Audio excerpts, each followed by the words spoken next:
energy is given by half mv square. That is, v represents velocity that is given by x dot or dx by dt. When it comes to potential energy of a given system, potential energy of a given system is half kx square. X square. So if sum and if you get into constant, since right hand side is constant, if I want to make it as zero, if you differentiate any equation, any constant with respect to time, you will get the zero.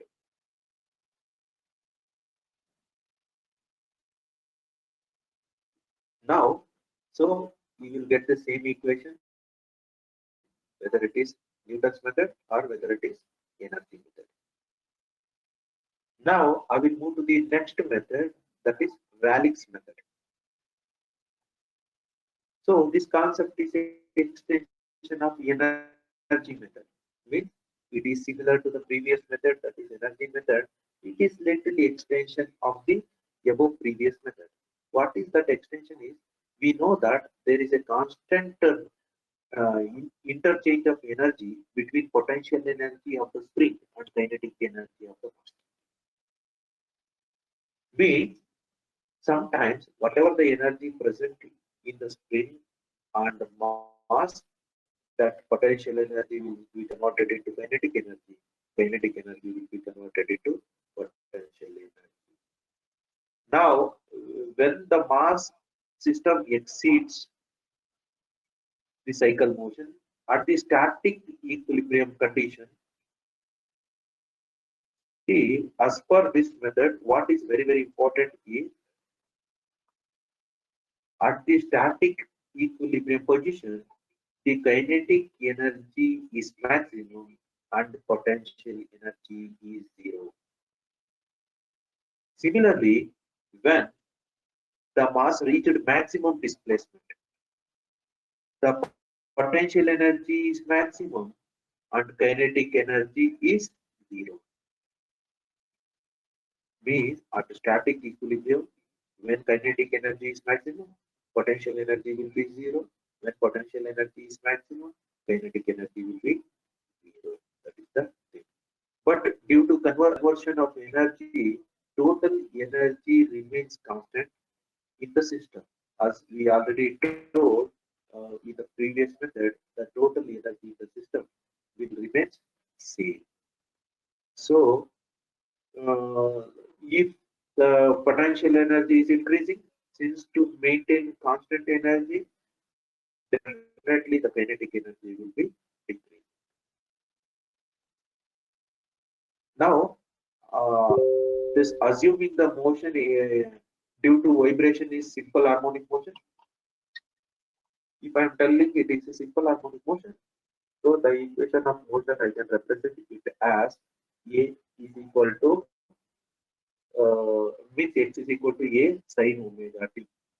X represents equation of motion, A represents amplitude, omega t represents frequency. Now, if I want to get the velocity from the above equation, we already told how to get the velocity from the displacement equation. If you differentiate this equation with respect to time t, you will get the velocity equation. If you represent this velocity equation with respect to time, you will get the acceleration. So, here one omega is missing. I will try to insert that omega. Here actually it is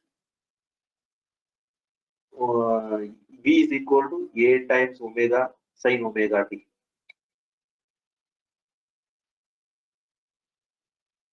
I will insert.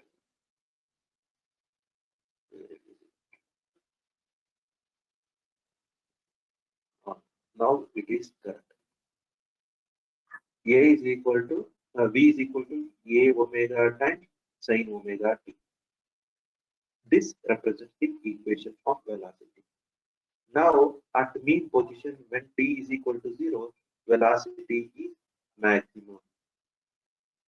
Means that indicates V max is equal to dx by dt maximum, that is equal to x dot maximum, that is equal to omega n. Means you already know that from this equation, V is equal to A sin omega.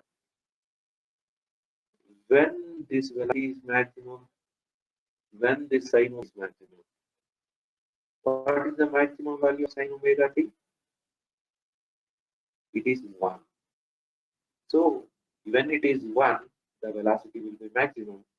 So it is given by the maximum velocity is times omega. Maximum velocity is A times omega. Now V max is given by omega A. Max kinetic energy is given by half mv square. V is nothing but omega A. I replace V by omega A. So V square is nothing but omega square A square. Similarly, the maximum potential energy is given by half kx square. See, in the previous one, we have derived the equation for potential energy of vibratory system. That is, potential energy is half times kx. If you want maximum potential energy, you have to take the maximum displacement. So half kx square will become x max square. X max represents the maximum amplitude. So the maximum potential energy is equal to half Ka square. Why? Because I have taken it as whatever the maximum amplitude we are going to find in the vibratory system. That maximum amplitude is given by A. So I can simplify the above equation. Maximum potential energy is half times Ka square. So this is the maximum potential energy. The maximum kinetic energy is half times m times omega square times A square.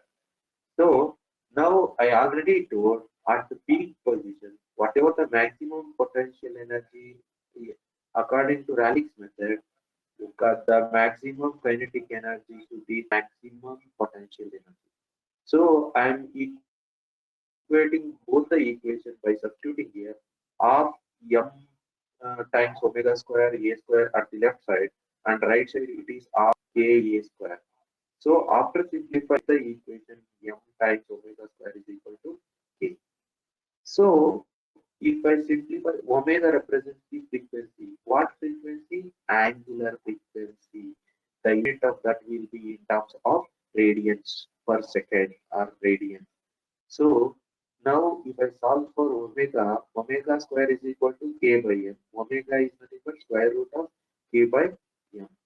So now omega is equal to square root of k by m. If you want to find this is the circular frequency. If you want to find the natural frequency, you know the relationship between natural frequency and circular frequency. So if you substitute that omega is equal to square root of k by 1, and that natural frequency equation will become omega by 2 pi. You can substitute the value for omega so that it will become 2 pi times square root of k by m. So the equation is similar to the equation what we got from energy method and Newton's method. So when solving any numerical in undamped free variation, you can find by either Newton's method or energy method or Rayleigh's method. Only the difference is you are going to use different approach to find the natural frequency of the system. Now, whatever the frequency we have found up to this, we have not considered the mass of the spring. Now, if you consider the mass of the spring, the equation of the motion is going to differ. Now, in this example one, what I am going to do is I will going to consider the mass of the spring, and I will try to derive the equation for the natural frequency. The approach is same. You will get some different equation since I am going to consider the mass of the